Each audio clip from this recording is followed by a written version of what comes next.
Sanaki's newest promotion lets her flip 2 bonds to restart the turn at the end of the deployment phase as long as she only controls green-colored allies. While Cipher has had plenty of ramp and double bonding skills in the game before, none of them operate quite like or give the same play potential as Sanaki.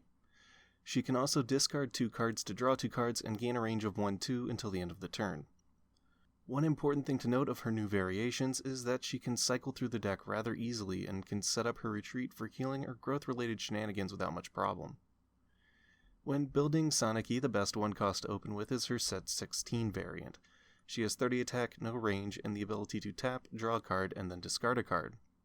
While unable to attack, being able to draw and then discard opens up a way to dig for key units, pitch combo pieces, and grab that 2-cost promotion you didn't open with.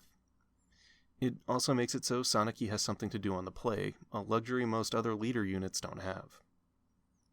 The set 5 isn't bad, but she really doesn't synergize with the strategies that the cost 4 card enables. She's a better support than a leader since she can growth a different unit. Her utility doesn't extend past that though. As far as mid-game promotions go, you once again want to default to the set 16. It adds a lot of synergy by letting you pitch a card to retrieve a copy of your leader from their retreat, and can help you quickly reach your 4 cost if you end up flipping a copy early as a support or pull one from a mill effect. The attack boost she gains while on the front line also puts her above other 2-cost casters, and even ties with a lot of early melee promotions. You can use either of the set 5s as additional options, but I often find that deck space is tight and there's not really room for more than 8 additional copies of Sanaki. You draw through enough cards that it's not particularly hard to get the promotions you need in hand, or have to worry about not having them when you need them. The 2-cost does offer a few benefits though. You're behind on base attack compared to the set 16, but she can be stronger on offense when attacking specific unit types. If you truly feel paranoid about missing an early promotion, you could get away with maybe 2 copies of this if you need them. The cost 3 is an entirely different story. If promoted into, she lets you instantly growth any other unit you deploy, giving quick access to certain growth skills with proper setup. In general though, Titania is a better leader for growth skills since she can trigger them without needing to stack units. Attack-wise, this 3-cost rivals the set 16 2-cost, so you don't gain much mileage out of using it. Now that we have defined what Sanaki can do, let's look at some of her combos this deck can use. One of the more popular inset options is adding in the 6-cost Zelgius. On top of his high attack stat, Zelgius boosts an ally by 30 attack until the end of your opponent's next turn at the start of each of your turns. And he can make himself immune to destruction effects and gain an additional 30 attack whenever he attacks your opponent's leader for 1 bond.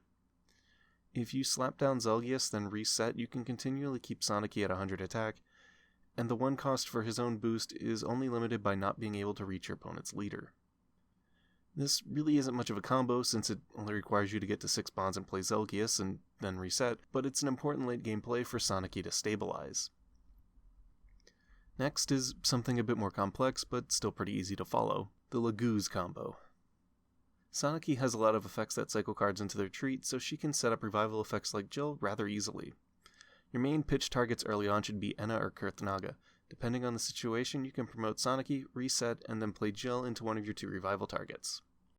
Enna works best if you have a copy of her in hand to growth her for the draw effect, and Kurthnaga is the better general pull since he'll naturally be boosted to 80 thanks to Jill and Sanaki being 5 and 6 cost cards. If you wait until the turn after Sanaki promotes, you can play Jill, reset, set a bond, then drop Gareth and an extra 1 cost before going into Jill's revive to make a field of beasts that can't be destroyed by effects. If tempoed properly, this field can be hard to get over and secure Sanaki the game. Other grey revival effects play well into Sanaki as well, and you can make a decent green-red flyer deck with Sigrun and the White Wings. Albeit you can't have any of the latter out if you want to reset your turn. In all honesty, if you want to run Sigrun, you're probably better off having her as your leader instead of Sanaki though. Good supporting cards for Sanaki tend to be those that don't require bonds to activate and make use of their effects. Some prime examples are the new Tormod, who gives you an extra draw on promotion, boosts himself, and can move between lines for no cost. The other upside to using Tormod is that his set 16 1 cost gains a decent boost when he's in the same row as an ally beast. Ashera can reduce her cost and has a no-cost destruction effect, giving Sanaki a decent turn 3 play, as well as more ways to set up a retreat for Jill. Leanne heals without needing to flip a bond and instead swaps cards between the hand and retreat. I'm also a big fan of set 12 Mist since it's not hard to get her second ability active, which in turn makes her first ability completely free. With all these higher cost plays, it also helps to run the 2-cost promotion Micaiah, who lets you draw when you have a 5-cost or higher unit out, as well as gaining an attack boost when a unit is growthed. The biggest hurdle you'll face as Sanaki is early aggression. Having only 30 attack and no range makes it difficult to retaliate and control the board early. If you don't see a 2-cost promotion in your opening hand, you'll probably be losing a few orbs or forced to waste a turn to reposition out of harm's way. A decent purple or red deck can really do a number on you early and force you into an unfavorable position.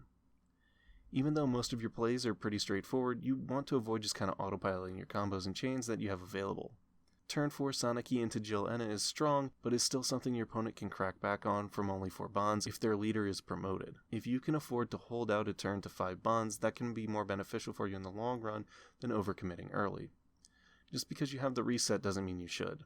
2 bonds is a steep cost for a deck without much ramp. There also aren't many early game plays that favor Sanaki in the same way they would other growth-centered lords like Ike, Mia, or Grail. Your options are severely limited, and getting your promotions out as fast as possible should be your goal. Sanaki brings a new deck style to Green that has yet to exist within the color. For a type that mostly focuses on turning single units into game-carrying bosses, having a utility-based leader opens up room for playstyles and cards that would otherwise not see play in a typical Green deck.